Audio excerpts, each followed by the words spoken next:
For the longest time, he just stood there. Finally, when he realized I wasn't going to change my mind, he did it. Without taking two steps away from the building, I scooped it into a baggie and threw the baggie in the trash basket. As soon as he was back inside, he shook himself off, spraying water everywhere, especially on me.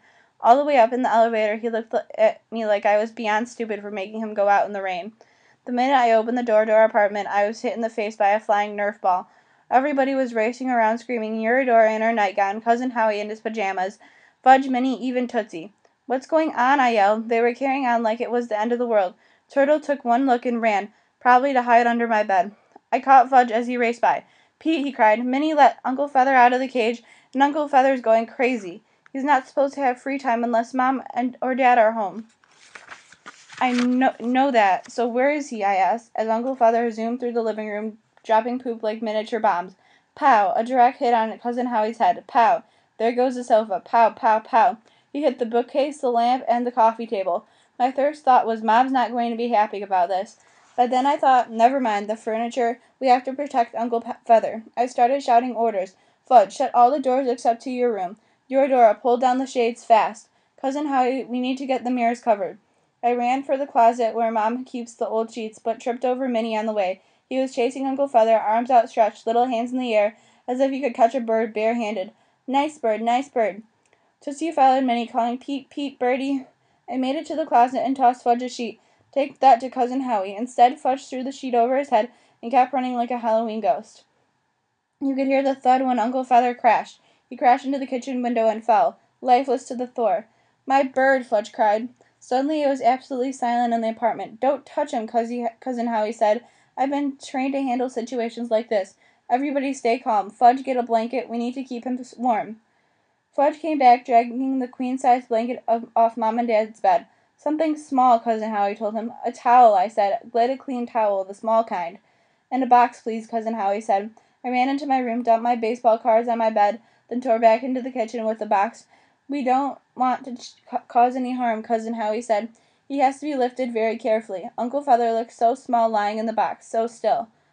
Peter, Cousin Howie said, do you know the vet's number? Mom keeps the emergency number for the 24-hour-a-day animal hospital on the refrigerator.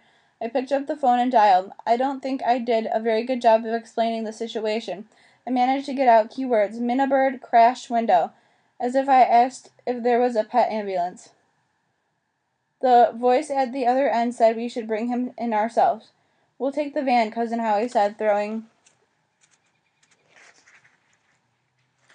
a rain poncho over his pajamas. Eurodora, stay here with the children. Peter, you come with me. I'll need a navigator who knows this city. Don't forget the van keys, Eurodora said, tossing them to Cousin Howie. What about me? Fudge asked. He's my bird. Get your raincoat, I told them, and hurry. The heavy rain made it hard to see, but the van was equipped with flashing red lights, so at least people could see us. I called our directions as Cousin Howie drove. Across 65th Street, through the park to the east side.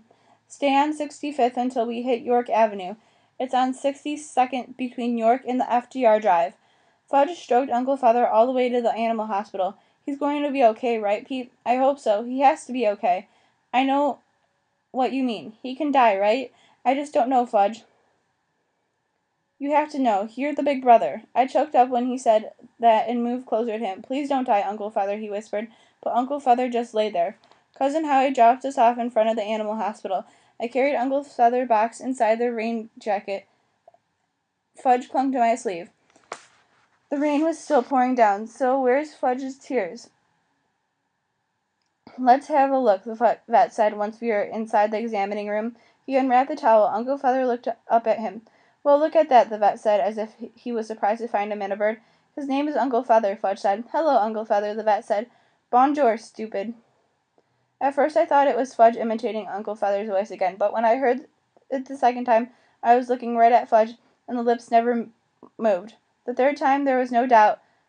Bonjour, stupid, stupid, stupid. The vet laughed and said, Bonjour to you too.